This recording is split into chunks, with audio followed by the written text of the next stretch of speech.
Hello， 今日想同大家整呢個木糠布甸，分別有綠茶味、原味同埋有朱古力味嘅，希望大家都中意啦。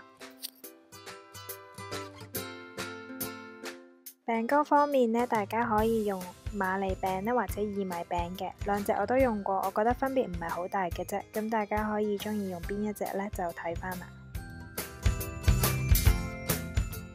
然後就有呢個淡忌廉啦 ，whipping cream。咁我哋就有一個煉奶嘅，咁就係代替呢個糖啦，俾甜味呢呢個淡忌廉。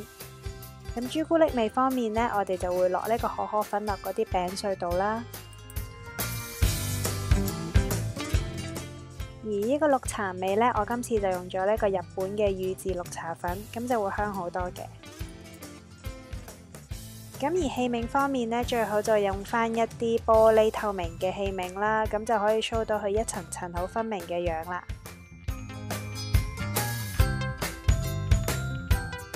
首先呢，就將啲餅乾入落密實袋度啦，然後攞一支麵棍呢壓爛佢或者剝碎佢嘅，咁樣就會好快呢就變成一啲好 fine 嘅餅乾碎啦。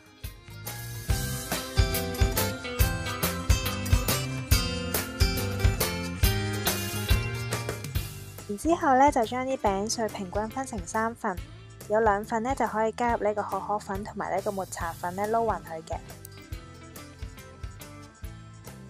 打淡忌廉呢，預先呢將淡忌廉雪凍呢就會易啲打起嘅。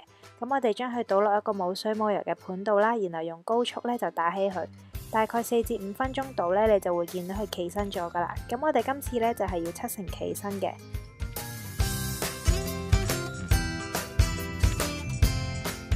咁而家呢個狀態有啲紋路呢，反轉佢唔會跌落嚟就 OK 噶啦。然之後呢就加入呢個煉奶啦，咁就按個人中意啦。我自己呢就唔係好中意好甜嘅，咁1湯羹就差唔多啦。咁如果中意甜啲呢，就可以落2湯羹。咁但係因為呢啲嘢呢都唔係生係熟嘅，所以可以一路撈呢就一路試味咯。咁唔夠先再加。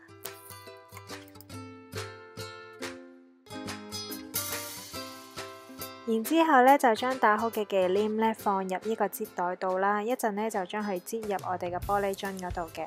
咁我建議都係用翻擠袋去擠入去啦，因為我試過呢用呢個羹筆入去呢，咁就會令到好 messy 同埋揩到周圍都係咯。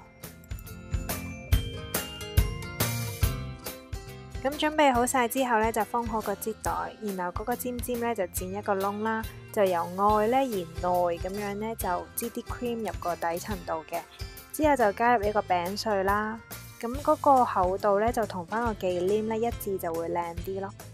咁淡忌廉呢，我就擠咗2層嘅，咁 total 出嚟呢，就係6層啦，厚啲嘅。但係大家如果想多啲層次呢，就可以擠忌廉嗰度呢，薄薄地一浸就可以噶啦。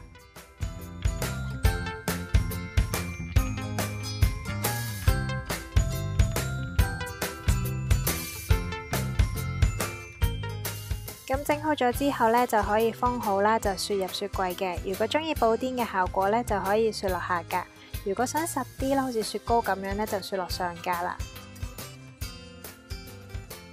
睇完係咪覺得好易整呢？咁快啲試下整啦！如果你哋都想要其他食譜，或者有啲咩嘢食想我試下整嘅話呢，可以喺我嘅 Facebook 啦，或者 Instagram 嗰度同我講嘅。